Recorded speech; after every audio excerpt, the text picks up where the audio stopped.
El año era 1885, y la soledad de las montañas de Huesca era algo más que un silencio, era un peso que se posaba sobre los hombros de Andrés Montoya, como el frío de la madrugada. No había día que el viento no soplara entre los riscos de piedra caliza, ni noche que el canto lejano de un búho no le recordara que estaba solo, totalmente solo. Desde que enterró a su esposa Elena bajo un viejo almendro seco, la pena no había sido visita, era inquilina permanente, una sombra que no conocía el descanso. Andrés tenía 3 hijos que le miraban con ojos de necesidad y fe. Inés, la mayor, con apenas 12 años, pero manos endurecidas por la lejía y los días de lavar. Mateo, con 8, una mezcla de energía, preguntas sin respuesta y la sonrisa salpicada de pecas. Y Alba, la más pequeña, 5 añitos de risa brillante y abrazos que olían a tierra y pan. Eran su esperanza y su condena, lo único que le ataba al mundo, y al mismo tiempo lo que más le pesaba. Vivían en una casita de piedra encajada entre los campos pedregosos de los Monegros y las últimas estribaciones del Pirineo aragonés. Era tierra barata, dura y seca, evitada incluso por los pastores trashumantes. Pero era lo que había podido pagar cuando todo se vino abajo tras la enfermedad de Elena. Desde entonces, cada día de Andrés comenzaba mucho antes de que saliera el sol y acababa cuando ya solo quedaba la brasa tenue de la chimenea. Su vida era una rutina inquebrantable de reparar el tejado que siempre goteaba, alimentar a un par de cabras flacas y arar una tierra que no quería dar nada, nada salvo espinas. A veces, cuando los niños dormían, se quedaba quieto en el banco de madera mirando las brasas. No pensaba, no soñaba. Simplemente existía. Esa tarde de agosto el calor era insoportable. El aire olía a polvo seco y resina. Andrés se ajustó el sombrero, colgó su escopeta vieja al hombro, más por costumbre que por miedo, y salió a revisar el cercado del norte. Esa parte del terreno colindaba con una garganta profunda, un barranco que los antiguos del pueblo llamaban el susurro de los espíritus. Nadie pasaba por allí. Pero a Andrés no le quedaba otra. Tenía que asegurarse de que las cabras no se escaparan. Caminaba despacio, el crujir de sus botas sobre la tierra reseca era el único sonido. Hasta que lo oyó, un grito. No un alarido humano claro, sino algo más contenido, más doloroso. Como si alguien intentara no gritar. Andrés se detuvo en seco. El viento se había callado. El mundo se detuvo. Y volvió a escucharlo. Era un gemido ahogado pero desgarrador.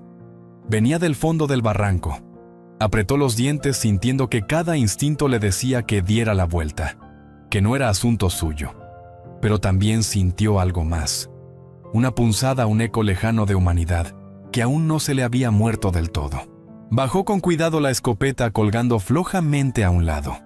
La encontró entre los matorrales semioculta por las ramas de un enebro seco. Era una mujer.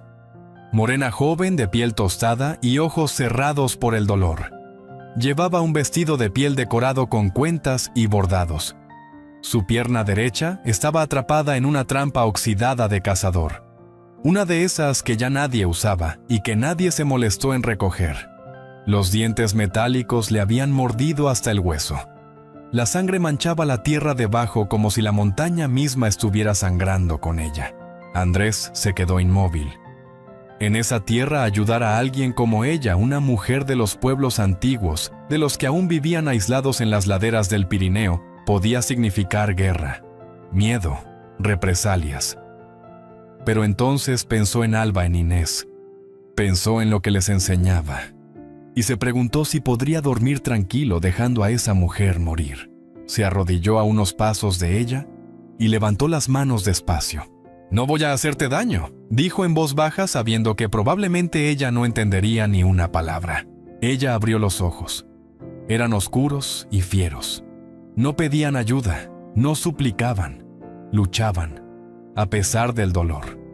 Intentaba tirar de su pierna con las manos ensangrentadas, pero cada movimiento era un nuevo tormento. Andrés señaló la trampa. «Tengo que abrirla». «Te va a doler», advirtió como si su tono pudiera calmar lo inevitable. Ella le miró con recelo. Luego, tras un segundo eterno, asintió apenas con la cabeza. Él se acercó con cuidado. Puso una rodilla sobre la tierra y examinó la trampa. Estaba atascada, oxidada, cruel. Tomó aire, se preparó y apretó con todas sus fuerzas los resortes laterales. Los músculos del cuello se le tensaron. El sudor le caía por la frente. La mujer soltó un alarido que heló la sangre de la tarde. Con un crujido agónico los dientes cedieron. Andrés metió la mano y soltó la pierna levantándola con cuidado. Estaba destrozada. Ella perdió el conocimiento. Él rasgó un trozo de su propia camisa para improvisar un vendaje. Sabía que no podía dejarla allí. Los lobos, el calor, la infección. Cualquiera de esas cosas la mataría antes del amanecer. La cargó en brazos. Era ligera, pero no para un hombre agotado. El camino de regreso a casa fue largo, más largo de lo que recordaba. Cuando llegó el sol, ya se escondía. Inés y Mateo jugaban en el patio con palos y piedras. Alba dormía sobre una manta al sol. «Inés, abre la puerta. Mateo trae agua», gritó Andrés entrando con la mujer colgando de sus brazos. Los niños se quedaron mudos con los ojos clavados en la figura ensangrentada. Andrés la colocó sobre su propio catre. La cabaña de 2 cuartos apenas se volvió pequeña, de repente saturada de olor a sangre, tierra y miedo. Inés volvió con agua. Sin decir una palabra, se colocó al lado de su padre. Su rostro era blanco como la harina, pero sus manos no temblaban. «¿Está muerta?», preguntó con un hilo de voz. «No, pero está muy mal», respondió Andrés sin mirarla. Limpió la herida, usó lo poco de carbol que tenía, un desinfectante para animales, y volvió a vendar la pierna. La mujer gemía en sueños. El dolor era más fuerte que su inconsciencia. Esa noche nadie habló. Comieron pan duro y leche agria. Nadie se quejó. Nadie hizo preguntas. Andrés se sentó junto al catre con la escopeta apoyada en la pared. Miraba el rostro de la desconocida. Era fuerte. Hermosa incluso en su debilidad. No sabía su nombre. No sabía qué consecuencias tendría todo aquello. Pero sabía una cosa: no podía haberla dejado morir. Y eso, en una tierra donde sobrevivir era la única ley, lo cambiaba todo. La noche cayó como un manto pesado sobre las montañas, y dentro de la humilde cabaña de piedra todo era silencio. Un silencio denso, casi sagrado. Solo el crepitar del fuego en la chimenea rompía de vez en cuando aquella calma tensa. Afuera los grillos cantaban su monótona canción y el viento se colaba por las rendijas de la puerta, trayendo consigo el olor a tierra seca y pino viejo. Andrés no se había movido del taburete junto al catre donde yacía la mujer herida. Su escopeta seguía al alcance de la mano, pero su mirada no estaba en el arma sino en ella. Había logrado estabilizarla. La fiebre no había subido mucho y la herida parecía contenida, al menos por el momento. Aún no sabía su nombre ni su historia, ni siquiera si entendería su idioma. Pero algo en su expresión, incluso inconsciente, hablaba de orgullo y fortaleza. No era una mujer común. No venía de los valles ni de las aldeas. Tenía el porte de alguien que había nacido en la montaña y que había aprendido a soportarla. Las niñas dormían juntas en la cama que compartían, hechas un ovillo bajo la manta de lana. Mateo roncaba suavemente acurrucado al pie del fuego. Nadie había protestado. Nadie había cuestionado la presencia de la extraña. Pero el aire estaba cargado, como si la misma casa supiera que algo importante había cambiado. Pasaron horas. Andrés apenas pestañeó. Cada vez que la mujer se removía, él se inclinaba para humedecerle los labios con agua o pasarle un paño fresco por la frente. Cuando por fin el cansancio lo venció, fue solo por unos minutos. Se despertó con la primera luz del alba. El gallo aún no había cantado. La bruma del amanecer cubría las montañas como un suspiro. La mujer seguía dormida, pero respiraba más tranquila. Se puso en pie, estiró los músculos entumecidos y salió a alimentar a las cabras. El aire estaba frío y el cielo teñido de tonos violáceos. Las gallinas cacareaban sin entusiasmo. Lo cotidiano reclamaba su lugar. Cuando volvió a entrar, Inés ya estaba despierta. Estaba sentada en la mesa con una taza de leche caliente entre las manos. Le lanzó a su padre una mirada silenciosa, inquisitiva. ¿Sigue viva?, preguntó finalmente. Sí, respondió él con voz ronca. Por ahora. ¿Quiénes insistió la niña? Andrés se encogió de hombros. No lo sé. Mateo. Apareció detrás frotándose los ojos. Alba, como siempre, fue la última en levantarse. Cuando vio a la mujer en el catre, se escondió detrás de la falda de su hermana mayor, mirando con ojos enormes y curiosos. «Está dormida», susurró. «Sí, cariño», le dijo Inés acariciándole el cabello. «Está herida». «Es una bruja». «No digas tonterías», le reprendió Mateo. «¿Y si viene su familia a buscarla?», preguntó Inés en voz baja mirando a su padre. Andrés no respondió. No porque no tuviera miedo, sino porque no tenía respuestas. El día transcurrió como un péndulo entre la rutina y la tensión. Mientras los niños hacían sus tareas y él reparaba una rueda del carro, mantenía la puerta entreabierta y la escopeta cerca. Cada sombra en los riscos, cada eco en la ladera, le ponía el corazón en vilo. La posibilidad de que alguien más, familia, clan, tribu, viniera a reclamar a la mujer era tan real como el hambre de sus animales. Al mediodía, cuando el sol estaba alto, la mujer despertó. Fue un despertar confuso, lleno de jadeos y ojos entrecerrados por la luz. Intentó incorporarse, pero el dolor en la pierna la hizo gemir.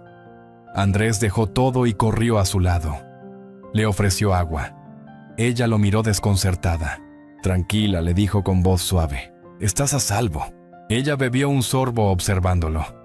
Tenía los ojos tan oscuros que parecían recoger la sombra de la habitación entera. Se llevó una mano al pecho y murmuró algo.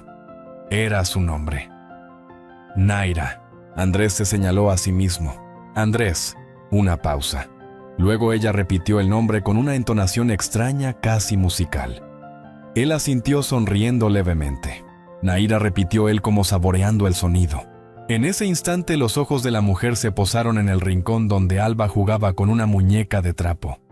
La niña la miró y contra todo pronóstico sonrió. Fue una sonrisa tímida, pero auténtica. Durante los siguientes días, el miedo fue dando paso a una especie de aceptación silenciosa. Naira no hablaba mucho, apenas unas palabras, gestos, miradas, pero colaboraba. Desde su cama comenzó a ayudar a Inés con el bordado, enseñándole nuevos nudos.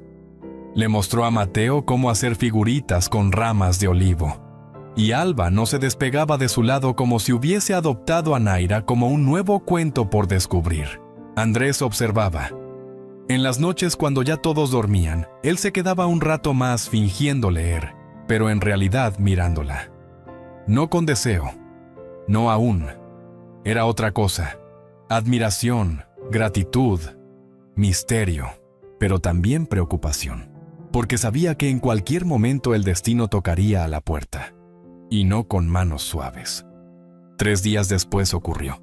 Mateo salió temprano, como siempre, a hacer sus necesidades al aire libre. Regresó corriendo, jadeando. «Papá, papá, hay hombres en los riscos, muchos». Andrés no dudó. Agarró la escopeta y salió. El corazón le latía tan fuerte que le retumbaba en los oídos. Y entonces los vio. Una hilera de jinetes, todos con ropajes oscuros y armas en mano. Sus caballos avanzaban con lentitud como espectros entre la bruma. Eran al menos una docena.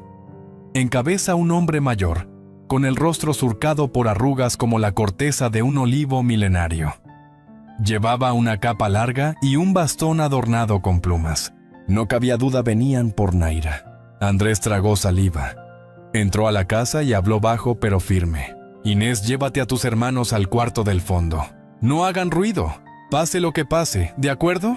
La niña asintió, los ojos llenos de miedo, pero también de una madurez que no le correspondía. Cerró la puerta con suavidad. Naira estaba sentada pálida mirando al exterior. Sus ojos se llenaron de alarma. Andrés la miró, su cuerpo en tensión. Y por primera vez desde que todo comenzó, se preguntó: ¿hasta dónde llegaría para protegerla? Andrés se plantó en el umbral de su cabaña, la escopeta apoyada justo dentro del marco de la puerta, al alcance de la mano pero sin sujetarla. No quería parecer una amenaza, aunque todo en su cuerpo le gritaba que estaba en peligro. Frente a él, los jinetes se detuvieron. No dijeron nada, no hicieron ademán alguno. Sus caballos resoplaban entre la bruma de la mañana, las crines agitadas por el viento que bajaba desde las cumbres. Eran hombres del norte de las comunidades aisladas, que aún conservaban su lengua, sus símbolos y sus reglas.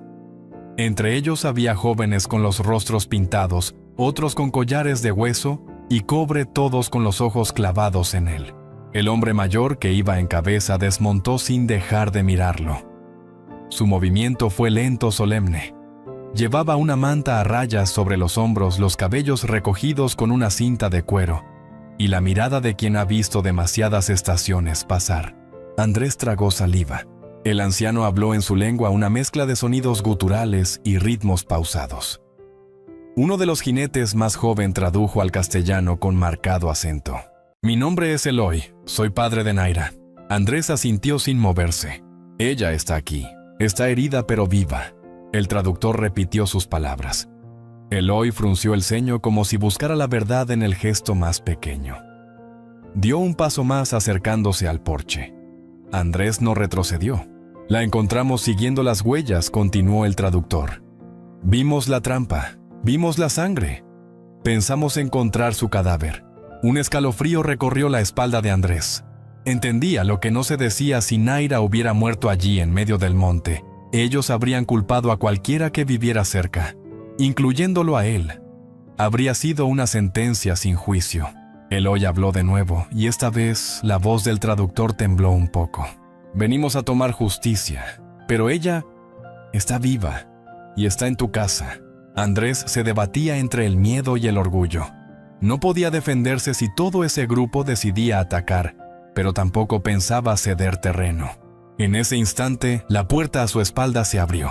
No dijo Andrés volviéndose, pero era tarde. Naira apareció en el umbral, pálida como la cera, apoyándose en una muleta improvisada, hecha con el respaldo de una vieja silla. Su pierna aún vendada, pero sus ojos brillantes, alertas. Llevaba una manta sobre los hombros, y a pesar de su fragilidad, su figura imponía respeto. Eloy la miró como si viera un espíritu. Dio un paso más. Naira dijo por primera vez en castellano. Ella respondió en su idioma una ráfaga de palabras urgentes. Señaló su pierna, luego el horizonte, y finalmente a Andrés. Hablaba con fuerza a pesar del dolor. Su padre la escuchaba en silencio, como si cada palabra fuera una piedra colocada cuidadosamente sobre un altar. Los demás hombres se mantuvieron inmóviles, atentos. Cuando terminó, Naira respiró hondo, clavó los ojos en Eloy y esperó.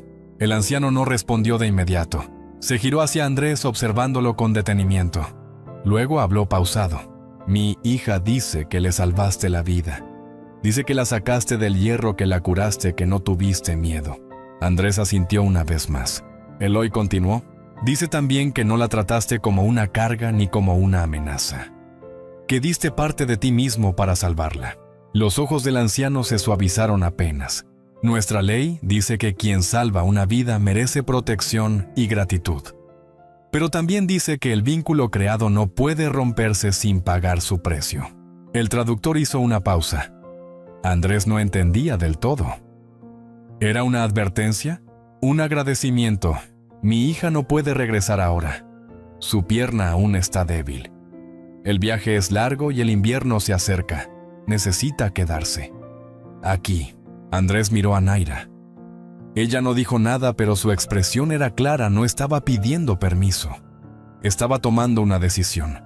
«¿Y si acepto?», preguntó Andrés. «¿Tendrás nuestra protección?», dijo el traductor. «Nadie de los nuestros tocará tu casa. Traeremos comida, maíz, cabras sanas. El invierno no te matará, pero debes cuidar de ella como si fuera tuya». Andrés se quedó en silencio. Miró la casa, la chimenea, las huellas pequeñas de Alba en el barro, el humo del guiso que había dejado a medio hacer. Luego miró a Naira. Y por primera vez desde que todo esto comenzó, no sintió miedo, sintió respeto. Y una chispa de algo más, algo que aún no se atrevía a nombrar. «Puede quedarse», dijo con voz firme. «Estará segura aquí». Eloy lo miró un largo rato. Luego asintió con lentitud. Levantó una mano y los jinetes giraron sus caballos uno por uno, hasta que solo él quedó de pie frente al porche. «Mi hija ya no está perdida», dijo, y con eso se alejó. Esa tarde el aire tenía otro peso. Naira volvió al catre sin protestar. Andrés volvió a colocarle la manta y puso más leña en el fuego. Alba se le sentó al lado y le ofreció una galleta. Inés cocinó en silencio. Mateo dibujaba caballos en un trozo de madera. Esa noche, mientras todos dormían, Andrés salió un momento. El cielo estaba despejado y las estrellas parecían más cercanas. Había sobrevivido a una amenaza. Pero lo que más le impactaba no era la paz que volvía al valle. Era la certeza de que su vida, sin saber cómo, había cambiado para siempre. Los días siguientes transcurrieron como si el mundo entero contuviera la respiración. Nadie en la casa hablaba del encuentro con Eloy y sus jinetes, pero todos sabían que algo había cambiado. La presencia de Naira, aunque aún frágil físicamente, llenaba la cabaña de una energía nueva. Ya no era simplemente la mujer herida que Andrés había recogido en el monte. Era ahora parte de la rutina, parte del paisaje cotidiano. Al principio todo fue torpe. Naira hablaba poco castellano y los niños no entendían ni una sola palabra de su lengua. Pero las manos saben hablar cuando la boca se queda corta. Con gestos suaves y miradas largas, empezó a enseñarle a Inés a tejer con tiras de esparto seco. Hacía patrones hermosos complejos como los que se ven colgados en los mercados de los pueblos de montaña. ¿Esto cómo se llama?, preguntaba Inés curiosa señalando un nudo. Quizá respondía Naira con una sonrisa pequeña. Inés lo repetía como si fuera un hechizo. Poco a poco, madre e hija aprendían a entenderse sin necesidad de traducción. Mateo era más escéptico al principio.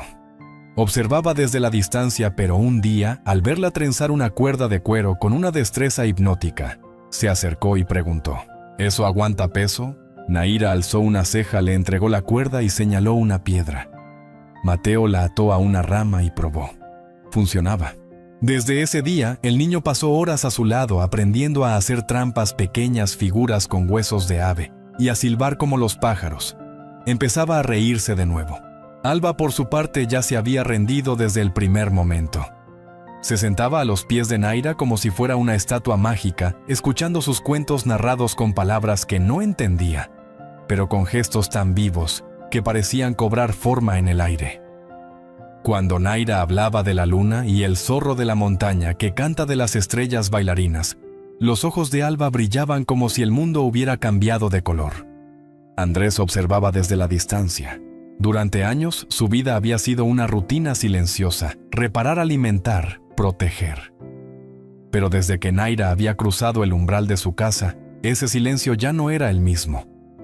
No era pesado, no era soledad, era presencia. La mujer tejía y cocinaba con la misma concentración con la que él afilaba herramientas. Ninguno hablaba mucho, pero en la mirada que compartían al cruzarse por la cocina, en el gesto de pasarse el cuenco de madera sin necesidad de palabras, había un lenguaje nuevo, uno íntimo, uno sin prisa. Una tarde, mientras los niños jugaban afuera y el sol caía tras las peñas, Andrés entró con barro hasta las rodillas. Había estado todo el día reparando una acequia que se había desbordado por las lluvias. Entró bufando agotado y se dejó caer en el banco junto al fuego. Naira se acercó en silencio, se agachó delante de él y con un paño húmedo empezó a limpiarle las manos llenas de tierra. Andrés se quedó quieto sin saber cómo reaccionar. «Gracias», murmuró él casi sin voz. Ella no respondió. Solo sonrió con esa expresión que no necesitaba traducción. Una sonrisa que decía: «Te veo y no estás solo». Esa noche, cuando los niños ya dormían, Andrés y Naira compartieron un caldo de ortigas y cebolla frente al fuego. El silencio entre ellos era cálido, cómodo. «¿Tu casa?», dijo ella con su acento marcado. Antes era muy callada. Andrés la miró sorprendido por su castellano. Y ahora, Naira miró alrededor hacia la mesa, los dibujos de Mateo, las muñecas de trapo de Alba. «Ahora, canta», respondió. Andrés se rió por primera vez en mucho tiempo. No una carcajada, sino un sonido breve roto como el primer rayo de sol tras una tormenta. No recuerdo la última vez que alguien dijo algo así de «este sitio», dijo. «El silencio. No siempre es tristeza», añadió ella. «A veces es esperanza que espera». Esa noche, antes de acostarse, Andrés pasó por la habitación de las niñas. Inés dormía profundamente, Alba abrazada a su costado. En el rincón, Mateo se había quedado dormido con una piedra tallada en la mano. Se acercó a Naira, que estaba ya en su camastro cubierta con una manta gruesa. ¿Estás bien?, preguntó. Sí, respondió ella. Andrés vaciló. Luego, con torpeza, se arrodilló junto al catre y dijo: «No sé cómo, pero gracias por devolverme algo que creía perdido». Naira no dijo nada. Le puso una mano en el hombro y apretó firme. «También yo perdí algo», murmuró. El fuego crepitó. La montaña afuera guardaba silencio. Los días siguientes siguieron esa nueva cadencia. Los alimentos comenzaron a escasear menos. Un par de hombres jóvenes enviados por Eloy trajeron una cabra sana y varios sacos de maíz seco y alubias. No hablaron mucho, pero al irse, uno de ellos le dijo a Andrés: «Mi padre dice que has cumplido, que tienes honor». Andrés solo asintió. Ya no era el hombre aislado que un día enterró a su esposa sin más compañía que el viento. Algo había florecido, sin ruido, sin promesas, simplemente crecido. Una mañana, mientras reparaba la cerca trasera, vio a Naira sentada bajo el almendro seco donde descansaban los restos de Elena. No se acercó. Se quedó en silencio a lo lejos, observando cómo ella hablaba en voz baja. No sabía si rezaba o si simplemente contaba su historia a quien ahora era memoria. Y en ese instante comprendió algo. Naira no solo había sanado su pierna, también estaba sanando su casa. Y sin saberlo, estaba comenzando a sanar su alma. El amanecer llegó con un silencio extraño, cargado de una tensión que ninguno en la cabaña podía explicar. El cielo tenía un tono más pálido de lo habitual, y el viento que solía juguetear entre los árboles secos parecía haber desaparecido. Mateo fue el primero en notarlo. Había salido temprano al corral para comprobar si una de las cabras preñadas había parido durante la noche. No llevaba más de 5 minutos fuera cuando entró corriendo con la cara descompuesta. Papá, ven, hay gente, muchos». Andrés dejó caer el cuchillo con el que estaba cortando pan duro. Su cuerpo reaccionó antes que su mente. Agarró la escopeta por costumbre, pero algo en su interior le decía que esta vez no bastaría con estar preparado. Esta vez era diferente. Salió al porche seguido por los pasos inquietos de Inés, que sujetaban a Alba de la mano. Y allí estaban. Una hilera de jinetes descendía lentamente por el camino de tierra que serpenteaba desde el monte. No galopaban, no hablaban. Simplemente se acercaban como una procesión ancestral, envueltos en capas oscuras con el sol naciente, dibujando sombras largas tras sus figuras. Andrés tragó saliva. «Volved dentro», ordenó sin mirar atrás. «Cerrad la puerta, nada de ruidos». Inés no discutió. Sabía cuando su padre hablaba con esa voz. Mateo entró sin decir palabra. Alba, sin entender del todo, le preguntó a su hermana: «¿Quiénes son?» «No lo sé», respondió Inés cerrando el cerrojo. «Pero no mires por la ventana».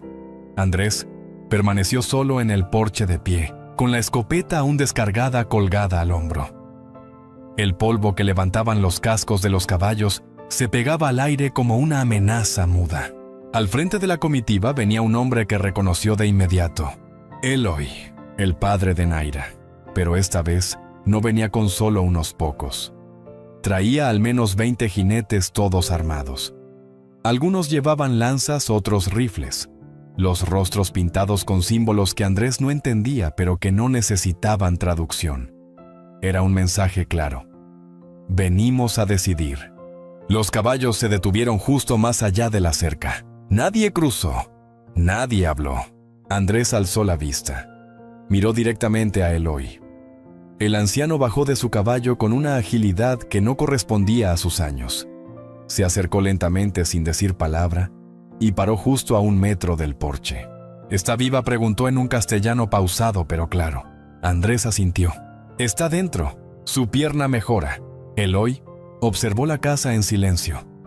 Sus ojos se clavaron en el tejado remendado, en los juguetes de Alba tirados junto a la puerta, en la pila de leña mal apilada.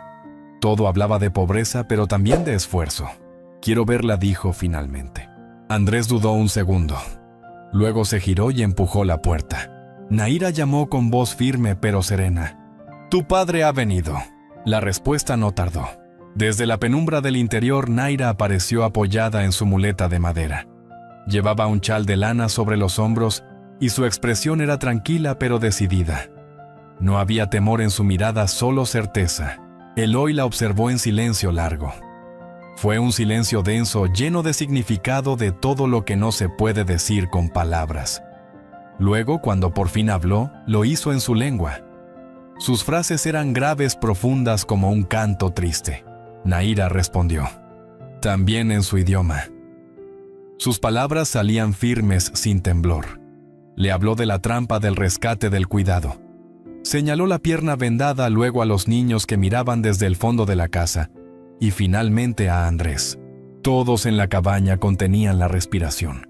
Cuando terminó, Eloy bajó la mirada. Durante unos segundos pareció un hombre más viejo que el mundo. Luego levantó los ojos y miró a Andrés como si lo viera por primera vez. Mi hija dice que esta casa es su refugio, que su alma ha encontrado paz aquí. Andrés no supo qué responder. Dice que ha tomado una decisión, que no volverá con nosotros, que su lugar está aquí, a tu lado. Hubo un murmullo entre los hombres a caballo. Algunos giraron la cabeza, otros apretaron las riendas, pero nadie habló. Esto, continuó Eloy, no es costumbre entre los nuestros. No es fácil de aceptar. Se giró hacia su hija y dijo algo más en su lengua. Ella respondió con el rostro sereno, con la mirada fija en él. Finalmente Eloy volvió a mirar a Andrés. Si se queda, no será como huésped. No será solo una deuda saldada. Será parte de esta casa, parte de tu vida. Una esposa, una madre. El silencio cayó como una piedra. Andrés miró a Naira. Ella le sostuvo la mirada. No había súplica en sus ojos, solo convicción. Pensó en Alba, en Mateo, en Inés, en los días recientes, en las risas que volvían a llenar el aire, en el pan que sabía mejor, en las noches que ya no dolían tanto. Y entonces dio un paso hacia ella. Le tomó la mano. Ya es parte de esta casa, dijo con voz clara. Ya es familia. Eloy lo observó largo rato. Luego, con lentitud, inclinó la cabeza. Un gesto de respeto. Un acuerdo sin papel ni firma. Los jinetes comenzaron a retirarse, sin una palabra, sin una mirada atrás. Eloy fue el último en montar. Antes de partir dijo, la montaña es dura, pero quien la respeta, merece vivir en ella. Y se fue. Cuando el polvo se asentó y la calma regresó, Naira volvió a entrar a la cabaña. Mateo salió corriendo tras ella. ¿Vas a quedarte siempre?, preguntó con los ojos brillantes. Naira se agachó como pudo, le acarició el pelo y asintió. Sí, pequeño, me quedaré. Alba la abrazó por la cintura. Inés la miró con una sonrisa que decía más que 1000 palabras. ¿Y Andrés? Andrés miró alrededor. El sol entraba por la ventana. El fuego crepitaba. Y por primera vez desde que Elena se fue, pensó, ahora sí, esta es mi casa. El otoño llegó con pasos suaves, tiñendo los árboles de tonos rojos y dorados, como si el valle entero se hubiera vestido para una despedida. Pero en la cabaña de los Montoya no había despedidas. Había una sensación de comienzo. Naira ya no dormía en el camastro improvisado junto a la chimenea. Andrés le había cedido su propia cama y se había trasladado a un rincón con un colchón sobre el suelo. Pero a menudo, al caer la noche, ella lo miraba con una mezcla de gratitud y ternura, que hacía innecesarias las palabras. La herida en su pierna sanaba bien. Caminaba sin muleta, aunque aún cojeaba ligeramente. Sus manos, sin embargo, estaban más activas que nunca. Hilaban, tejían, cocinaban. Tocaban a los niños con una suavidad que no se aprendía, se nacía con ella. Tocaban a Andrés cuando pasaba por su lado, apenas rozándolo, como si su presencia fuera tan natural como la brisa de la tarde. Una mañana llegaron 2 jóvenes de la comunidad de Eloy, con un regalo inesperado: 3 cabras fuertes, sacos de trigo y lentejas, y una manta tejida a mano con símbolos ancestrales. Mi padre dice que el vínculo se honra con actos, dijo uno de ellos entregando los bienes. La montaña reconoce a quien protege a los suyos. Andrés no supo qué responder. Solo bajó la cabeza y murmuró, gracias. Los días se hacían más cortos, pero la casa era más cálida que nunca. Las comidas eran sencillas pero abundantes. El pan cocido con harina nueva y hierbas que Naira recogía del monte tenía sabor a hogar. Las noches eran tranquilas. Los niños dormían profundamente. Y entre las sombras del fuego, Andrés y Naira compartían silencios llenos de significado. Una noche, mientras él reparaba una vieja hebilla de cuero, ella le acercó una taza de infusión caliente. Se sentó frente a él envolviéndose en su chal. ¿Te cuesta dormir?, preguntó en un castellano cada vez más fluido. A veces, admitió Andrés. Demasiados pensamientos. ¿Y si los dejas en el fuego? Él la miró confundido. Mi madre decía que el fuego se lleva lo que quema por dentro, explicó Naira señalando las llamas. Solo hay que confiarle el dolor. Andrés bajó la vista pensativo. Hace mucho que no confío en nada, susurró. Naira no respondió. Solo se acercó, se sentó a su lado y apoyó su cabeza en su hombro. Y en ese gesto sin ruido, Andrés entendió que quizás por primera vez en años no tenía que cargar con todo él solo. Inés se convirtió en la sombra de Naira. Imitaba sus movimientos, aprendía sus técnicas de tejido, incluso empezaba a repetir palabras en su idioma. Mateo, más rebelde, pasaba horas explorando con trampas que aprendió a construir con ella, intentando cazar conejos sin mucho éxito. ¿Y Alba? Alba simplemente la adoraba. Le trenzaba el pelo, la seguía por la huerta y no pasaba un solo día sin pedirle un cuento antes de dormir. Cuéntame otra vez la historia del sol que se escondía porque tenía vergüenza, pedía con los ojos brillantes. Y Naira sonreía y contaba. Y tejía con palabras un mundo de magia que abrazaba a todos en esa casa. Pero el mundo exterior no desaparecía del todo. En el pueblo más cercano, algunos comenzaban a murmurar. Decían que Andrés había traído una salvaje a su casa, que los niños estaban mezclándose con costumbres paganas, que la montaña se vengaría por romper las tradiciones. Un día, al bajar a intercambiar sal y harina con un viejo conocido, Andrés escuchó uno de esos comentarios. Dicen que ya no rezas en la ermita, le soltó el hombre sin disimulo. Que ahora tienes tus propias creencias, más exóticas. Andrés no respondió. Le pagó lo acordado, cargó el saco de harina y regresó al caballo. Pero esa noche, al cenar, miró a Naira y le dijo, no todo el mundo entiende. Ella lo miró con serenidad. No todos están hechos para entender. Algunos solo temen. ¿Y tú no temes?, preguntó. Sí, dijo. Pero no a ellos. Temo no estar a la altura de lo que me diste, una casa, una familia. Andrés estiró la mano y la tomó entre las suyas. No tienes que demostrar nada, murmuró. Ya lo has hecho todo.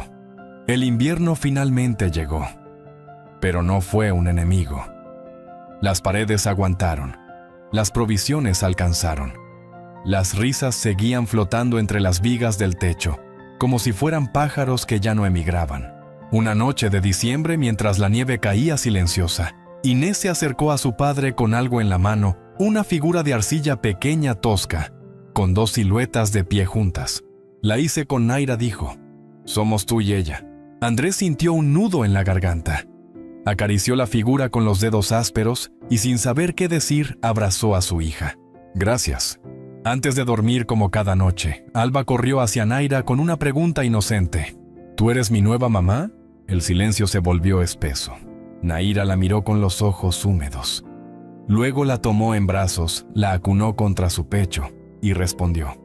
No he venido a reemplazar a nadie, pero si tú quieres, puedo serlo. Alba asintió sin dudar. Entonces sí.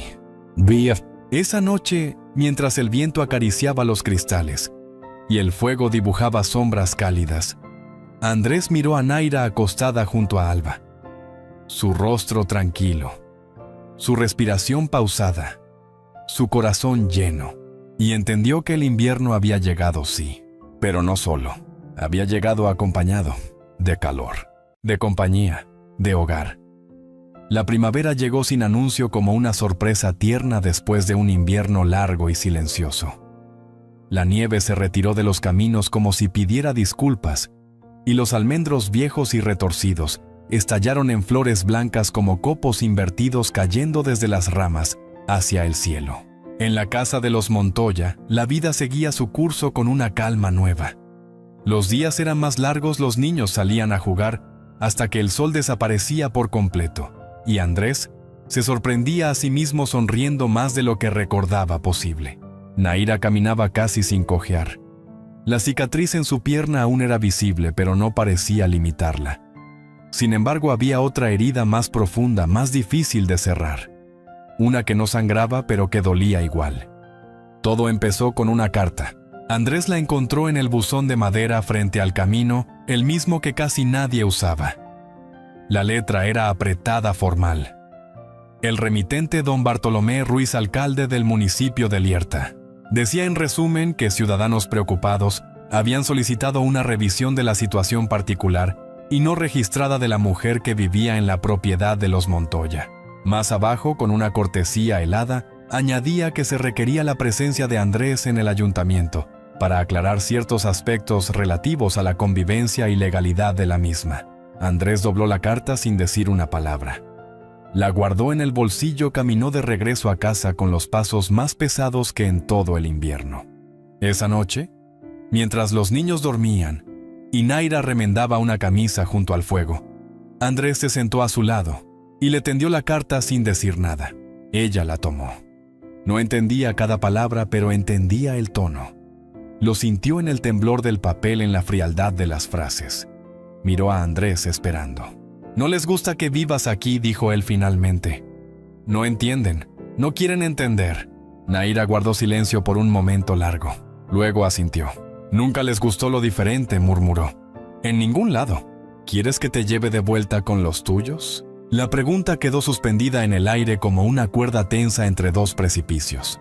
«¿Y tú?», preguntó ella. Andrés tragó saliva. «Yo no quiero que te vayas». Naira le tomó la mano. «Entonces no me voy». El viaje al ayuntamiento fue largo y polvoriento. Andrés fue solo. Naira se quedó con los niños. Él pensó que sería una simple reunión, pero cuando llegó lo esperaba más de lo que imaginaba el alcalde, 2 funcionarios y un cura del pueblo vecino. Lo sentaron frente a ellos como si fuera un niño travieso. «Don Andrés», dijo el alcalde, «esta situación no es común. No tenemos constancia civil de esa mujer. No sabemos su procedencia, su lengua, su fe. Y eso inquieta a la comunidad». «No le debe nada a nadie», respondió Andrés con calma. «Solo quiere vivir en paz». «Pero, ¿en calidad de qué vive en su casa? ¿De empleada? ¿De huésped? ¿De esposa?» Andrés apretó los dientes. «De familia». El cura, que hasta entonces no había hablado, intervino. «Ha sido bautizada, se ha unido a usted por la iglesia. Se unió a nosotros por la vida», dijo Andrés levantándose. «Y eso basta para mí». El silencio fue tenso. El alcalde hizo una mueca. «La comunidad está inquieta. Le sugerimos formalizar esta situación o considerar otras opciones». Andrés salió del despacho con los puños cerrados. Sabía lo que eso significaba: presión social, aislamiento, rumores. Pero también sabía otra cosa: no pensaba ceder. Esa noche no habló mucho. Naira lo miró con ojos que ya sabían la respuesta. Se acercó a él y le rozó el rostro con la yema de los dedos. «Nos echarán». «No, pero lo intentarán». «¿Tienes miedo?». Andrés negó con la cabeza. «Por primera vez en años, no». La mañana siguiente se presentó en el pequeño taller del herrero de Lierta. Era amigo de su padre. Le encargó un anillo, uno sencillo, de hierro sin adornos, pero firme. Cuando volvió a casa, Naira estaba recogiendo flores silvestres con Alba en la huerta. Se acercó, le tomó la mano, le mostró el anillo. «No es de oro, no es de iglesia, pero es mío, y quiero que sea tuyo». Ella lo miró largo rato. No dijo nada, se lo puso. Luego se inclinó y lo besó por primera vez bajo el almendro que aún resistía. Inés los miraba desde la ventana con una sonrisa que no podía ocultar. Mateo, en voz baja, susurró: «Ahora sí que es de verdad», y lo era. Días después, un anciano del pueblo se acercó al corral mientras Andrés alimentaba a las cabras. «Dicen que os habéis casado bajo el árbol viejo», comentó sin rencor. «Lo dicen bien». El anciano asintió. «Pues que florezca como él», y se marchó. No todos comprendían, pero algunos sí. Y eso, en un mundo terco y viejo, era más de lo que Andrés había esperado nunca. La primavera fue cediendo paso al verano como una madre cansada que deja a su hija tomar las riendas. Las mañanas eran cálidas y llenas de promesas, y en la casa de los Montoya, todo parecía asentarse como si el tiempo hubiera decidido que ya era hora de darles una tregua. Los días eran largos pero no pesados. La tierra agradecía la lluvia de abril y el huerto empezaba a mostrar los primeros tomates pequeños, tímidos, pero firmes. Las cabras parían con facilidad, y el trigo, aunque no abundante, crecía derecho como si también él hubiera encontrado motivos para resistir. Nahira se había convertido en el corazón de la casa, no solo por lo que hacía, sino por lo que era. Su manera de hablar bajito, de mirar con paciencia, de escuchar sin juzgar, había transformado no solo la cabaña, sino a quienes vivían en ella. Alba ya no tenía pesadillas. Inés había dejado de morderse las uñas. Mateo se atrevía a leer en voz alta aunque se equivocara. ¿Y Andrés? Andrés sentía que podía respirar. A veces, mientras cortaba leña o arreglaba una bisagra vieja, se detenía sin motivo simplemente a mirar cómo Nahira se movía entre las gallinas o cómo reía con los niños. Y en esos momentos le parecía imposible recordar cómo era la vida antes de que ella apareciera en su mundo como una tormenta callada. Una tarde, mientras Nahira limpiaba lentejas sobre una mesa al aire libre, Andrés se le acercó con una sonrisa torcida. «Hoy he soñado con Elena», dijo en voz baja. Nahira levantó la vista sin dejar de remover las legumbres. «¿Tu esposa?» Andrés asintió. No hablaba, solo me miraba, no con tristeza, como si aprobara. Nahira dejó caer una lenteja y la recogió con los dedos. «Dicen que los muertos no regresan si no es por amor». Andrés la miró. «¿Y tú qué dices? Que ella vive en los ojos de Inés. Y en tu silencio cuando miras el campo». Él se sentó a su lado sin decir nada más. Esa noche, la cena fue sencilla: tortilla de patatas con cebolla, pan duro remojado en leche y una manzana compartida en 5 partes. Después de comer, Alba, con la boca aún llena, soltó: «¿Y si tuviéramos otro hermanito?». El silencio fue inmediato. Mateo se rió. Inés enrojeció. Andrés casi se atraganta. Nahira parpadeó una vez sorprendida y luego sonrió. «¿Te gustaría tener uno?», le preguntó. «Sí, uno que se parezca a ti». «¿Y si se parece a tu padre?», también dijo Alba, y siguió comiendo como si nada. Pero la frase quedó flotando en el aire como una semilla llevada por el viento. Días después, Nahira comenzó a sentirse diferente. No se lo dijo a nadie al principio. Solo lo sospechaba. El cuerpo habla antes que la mente. Una náusea extraña, un sueño más profundo, una sensación distinta al despertar. Una mañana, mientras tendía la ropa con Inés, el sol le dio de lleno y tuvo que sentarse. Su hija la miró con preocupación. «¿Estás bien?». «Solo un mareo». Pero era más que eso. Esa misma tarde, mientras recogían agua del pozo, le tomó la mano a Andrés. «Voy a necesitar más tela para hacer pañales». Él la miró sin entender. «Pañales». Ella asintió con los ojos brillantes. «Voy a tener un hijo». Andrés se quedó en silencio largo. Luego, con una lentitud casi reverente, la rodeó con los brazos. La abrazó como si abrazara una nueva oportunidad. «Gracias», susurró. «Es la montaña la que da», respondió ella. La noticia fue recibida con júbilo infantil.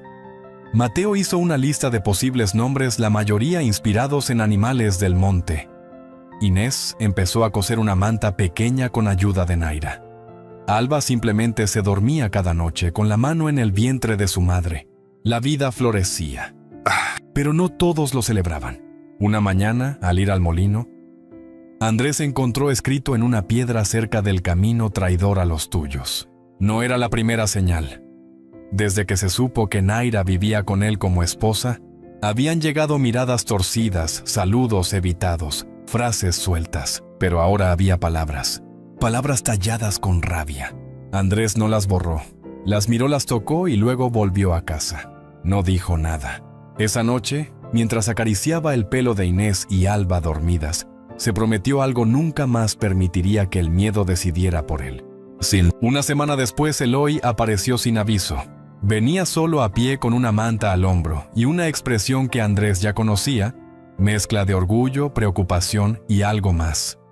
una ternura que él jamás habría imaginado en aquel rostro tan curtido. Lo recibió con respeto, lo invitó a pasar. Eloy miró alrededor. Vio la casa, vio a los niños, vio a su hija que le ofreció agua sin palabras. Luego miró a Andrés. Dicen que viene otro. Así es. ¿Y lo vas a criar como a los tuyos? Lo voy a criar como mío. Eloy asintió. Entonces no necesito decir nada más. Dejó un pequeño cuchillo tallado sobre la mesa. Lo hice yo, para el niño o la niña, y se marchó sin esperar respuesta. Cuando se fue, Andrés miró el cuchillo. Tenía un mango de madera de boj y en él estaban grabados dos símbolos, una montaña y una raíz. Naira se acercó por detrás, lo abrazó y apoyó la cabeza en su espalda. La raíz ya ha encontrado tierra, murmuró, y el viento no se la llevará. El verano se asentó sobre el valle con la misma suavidad con la que una madre arropa a su hijo dormido. Los días eran largos y cargados de luz dorada, y las noches traían brisas cálidas que entraban por las ventanas abiertas como canciones antiguas. La barriga de Naira crecía con cada luna. Su paso era más lento, pero su mirada seguía firme. Había en ella una serenidad que contagió a toda la casa. Alba ya no jugaba sola, hablaba con el bebé, como si ya estuviera allí contándole secretos y cuentos al vientre de su madre. Mateo construyó una cuna de madera torpe pero resistente que colocaron junto al fuego. Inés cosía sin descanso, bordando el nombre elegido en una pequeña mantita de lino Cira si era niña. Lucas si era niño. Pero más allá de la felicidad doméstica, una sombra acechaba desde los márgenes. Porque en los pueblos pequeños la vida florece, y los prejuicios también. Una mañana de agosto, mientras Andrés estaba en el campo revisando las vallas, un grupo de hombres apareció en la propiedad. Venían a pie con las manos vacías, pero con los rostros duros como piedra. No eran forasteros, eran vecinos. Hombres que Andrés había saludado en misa, con los que había compartido vino en ferias, y sin embargo allí estaban como si nunca se hubieran conocido. «Hemos venido a hablar», dijo el que iba al frente, un tal Benito, molinero del pueblo. Naira, que estaba dando de comer a las gallinas, se detuvo. Los miró sin miedo, pero con el corazón en alerta. «Andrés no está... No. Pero yo sí. ¿Qué queréis?» Benito la miró con un tono que pretendía ser educado, pero rebosaba condescendencia. «Mira, muchacha.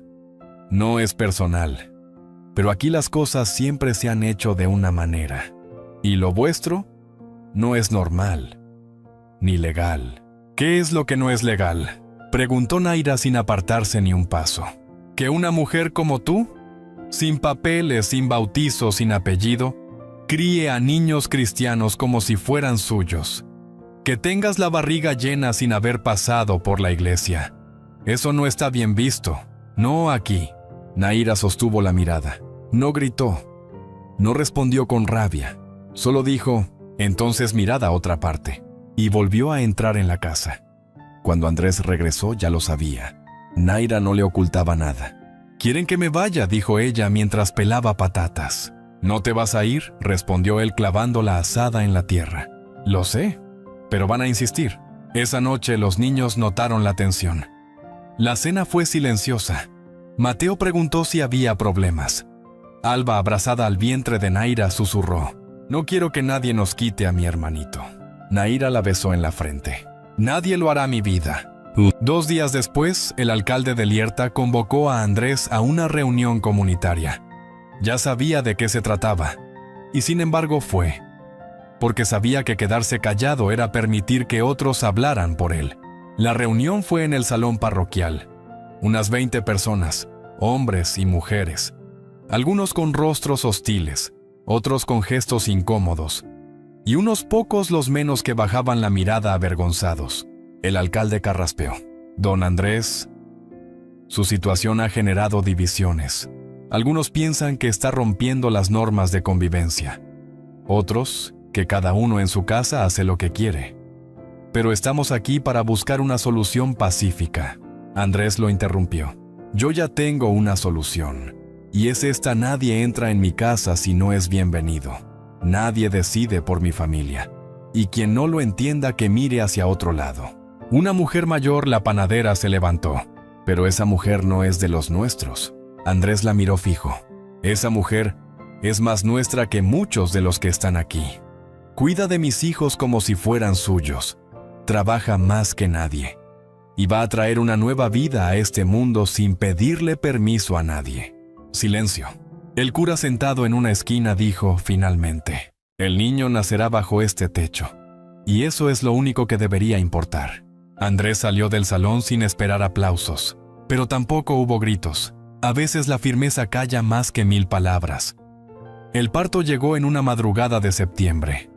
La tormenta rugía fuera como si la tierra también estuviera pariendo. Andrés corría de un lado a otro siguiendo las instrucciones de Naira con torpeza. Inés se encargaba del agua caliente. Mateo mantenía a Alba en la otra habitación cantándole bajito para que no llorara. Y al amanecer, cuando el cielo aún estaba cubierto de nubes, un llanto nuevo llenó la casa. Era niña. ¿Sira? Andrés la sostuvo entre sus manos como si fuera un copo de nieve a punto de derretirse. Naira, sudorosa pero sonriente, lo miró con los ojos llenos de lágrimas. Es nuestra, susurró, y lo era. Más que la tierra, más que el apellido, más que cualquier permiso firmado por hombres que no conocían el amor. Esa tarde Eloy apareció sin avisar. Caminaba solo como siempre, pero esta vez en su rostro había una emoción distinta. Sostuvo a la pequeña entre sus brazos calladamente. Le susurró algo en su lengua. Luego le entregó a Naira una pequeña pulsera de cuero con cuentas rojas. Mi madre me la hizo cuando nací, dijo. Ahora es suya. Luego miró a Andrés. La montaña os ha aceptado, y eso a veces basta. Y se marchó. Esa noche, mientras el fuego crepitaba y la tormenta se alejaba por las montañas, Naira apoyó la cabeza en el pecho de Andrés. Sira dormía entre ambos envuelta en la mantita bordada por Inés. ¿Crees que alguna vez nos dejarán en paz? No lo sé, respondió él. Pero ya no me importa, porque ahora sabían algo que nadie les podría arrebatar jamás. Habían creado un hogar donde antes solo había vacío.